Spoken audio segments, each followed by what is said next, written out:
అవినాష్ గారిని మ్యూజిక్ తీసుకోవడానికి ఏంటి? మీరు ప్రీవియస్ 3 సినిమాల్లో అతను లేడు. ఫస్ట్ టైం అతనితో వర్క్ చేయటం. నేను మూవీ జానర్ బట్టి టెక్నీషియన్ దగ్గరికి వెళ్తాను. నేను అంటే ఒకళ్ళతోనే వర్క్ చేయాలని నేను ఎప్పుడు అనుకోలేదు.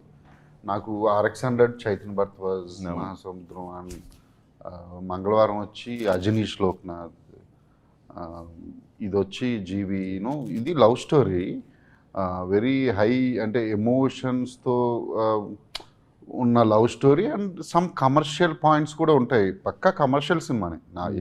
అంటే నేను ముందు తీసిన 3 సినిమాలు జానర్స్ వేరు, ఇది ఖచ్చితంగా జానర్ వేరు. కానీ ఆ చిన్న రియలిస్టిక్ వే అనేది ఖచ్చితంగా ఉంటుంది. సో ఎవరెవరు అనుకుంటున్నప్పుడు నేనే జీవి అయితే బాగుంటుందని అనుకున్నా. సో ఆ జానర్ బట్టి ఎంచుకుంటాను టెక్నీషియన్ని. నేను ఎవరి దగ్గరికి వెళ్ళినా బెస్ట్ తెచ్చుకోవాలనుకుంటా.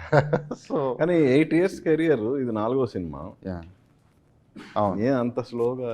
స్లో ఫాస్ట్ కాదండి, ఇది అలాగే అవుతున్నాయి. ఇదివరకులా అంటే ఫాస్ట్గా చేయడానికి మేము రెడీగా ఉన్నా అంటే సో మెనీ థింగ్స్ అంటే హీరోస్ కానివ్వండి, లేకపోతే ఇంకోటి కానివ్వండి, అండ్ స్టోరీస్ కూడా చాలా జాగ్రత్తగా రాసుకోవాల్సి వస్తుంది, చాలా ఆలోచించి. అంటే ఫస్ట్ సినిమా అంత హిట్ అయిన తర్వాత రెండో సినిమా బాగా దెబ్బ కొట్టిందిగా. అవును అవును. ఏంటి దాని నుంచి నేర్చుకుంది ఏంటి? నేను అసలు దేని గురించి ఏది నేర్చుకున్నాను, నేను చాలా ఇంటర్వ్యూలో చెప్పాను.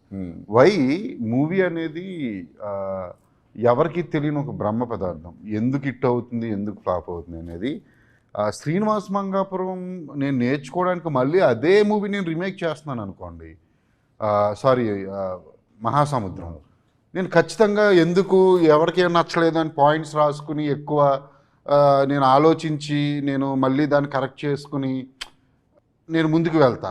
అసలు కంప్లీట్ వేరే ఐడియా మీద కూర్చోవాలి కదా. ఇప్పుడు మంగళవారం వస్తే కంప్లీట్ వేరే ఐడియా, ఇప్పుడు మంగళవారం అయిపోతే ఇప్పుడు శ్రీనివాస్ మంగాపురం. అంటే యాక్చువల్గా 4 సినిమాలు 4 అవును జానర్స్. సో నేను నేర్చుకోవడం ఓకే ఐడియా నచ్చలేదు ఆడియన్స్కి అని అనుకుంటాను తప్ప